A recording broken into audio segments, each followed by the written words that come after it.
नमस्कार दोस्तों, गौरांग शाह बात कर रहा हूँ जियोजित फाइनेंशियल सर्विसेज से। और मार्केट इस हफ्ते आज बीच वाला दिन हमने पकड़ा है। सोमवार को हम आपसे जुड़ नहीं पाए थे कुछ वजहों से, इसके लिए हम आपसे क्षमा मांगते हैं। तो बाजार हमने देखा पिछले हफ्ते एक शानदार ऊपर के तरफ के दायरे देखे, और वो दिन दूर नहीं था जब हम 15,200 पर थे और कुछ ही दिनों में हमने 16,700 तक का जो दायरा है वो तय किया। इस हफ्ते जब हमने शुरुआत की, कल और परसों के दिन यानी कि सोमवार और मंगलवार को हमने थोड़ी बहुत मुनाफा वसूली आते हुए दिखी बाजार में। और आज जब हम लौट करके कामकाज आए हैं मध्य हफ्ते में, यानी कि इस हफ्ते का बीच वाला दिन बुधवार को, तो हमने देखा है रिकवरी आ रही है बाजार में। अभी फिलहाल जब मैं आपसे बात कर रहा हूँ तो सेंसेक्स कामकाज कर रहा है 55,400 के स्तर के आसपास, 140 पॉइंट की बढ़ोतरी। निफ्टी कामकाज कर रहा है 16,500 के आसपास, करीबन 35 पॉइंट की ऊपर की तरफ की बढ़ोतरी हम देख रहे हैं। निफ्टी बैंक 36,500 के आसपास, करीबन 90 पॉइंट की बढ़ोतरी हम देख रहे हैं। लेकिन दूसरी तरफ हम देखने जाएं तो कच्चे तेल में जो हमने $100 के नीचे के दाम देखे थे दोनों ही अवतारों में, ब्रेंट और नाइमेक्स में, वो थोड़ा बहुत ऊपर गए हैं। ब्रेंट जब मैं बात कर रहा हूँ फिलहाल $104 प्रति बैरल का दाम चल रहा है ब्रेंट का, और नाइमेक्स का दाम चल रहा है करीबन $95 प्रति बैरल का। हो सकता है कि इसी दायरे में कामकाज हो, मगर जहां तक रुपए का सवाल है तो हमने 80 रुपए के ऊपर की कमजोरी देखी रुपए में डॉलर के मुकाबले। और फिलहाल जब मैं आपसे बात कर रहा हूँ तो थोड़ी बहुत मजबूती देखी है, लेकिन स्तर है 97.87 का। हो सकता है कि ये अगर कमजोरी 80.30 या 80.50 का स्तर अगर तोड़ देता है रुपया कमजोरी में, तो शायद 81 और 82 के आसपास के दाम भी आप देख सकते हैं आने वाले समय में, ये संभवता है।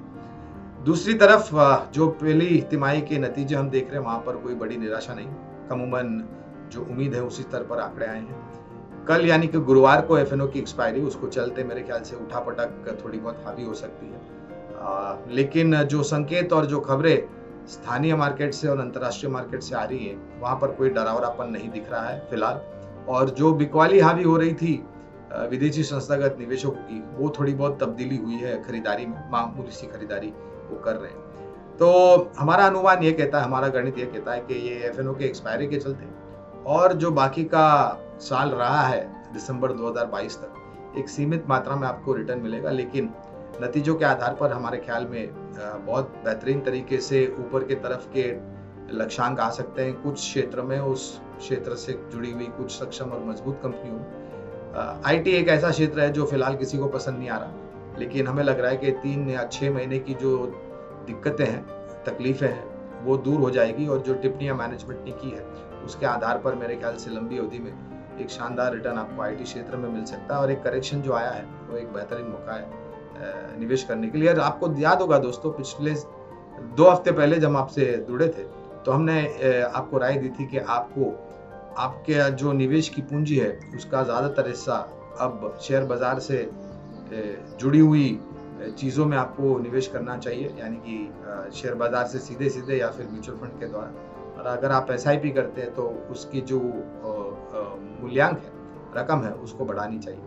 हमें लग रहा है कि अगर ज़्यादा दिक्कतें नहीं आई तो शायद जो हमारी महंगाई दर है वो कम हो सकती है, विकास दर आगे बढ़ सकती है, और सरकार की नीतियों के द्वारा मेरे ख्याल से एक नया दौर विकास का भारत देश के लिए, हमारा देश हिंदुस्तान के लिए आ सकता है।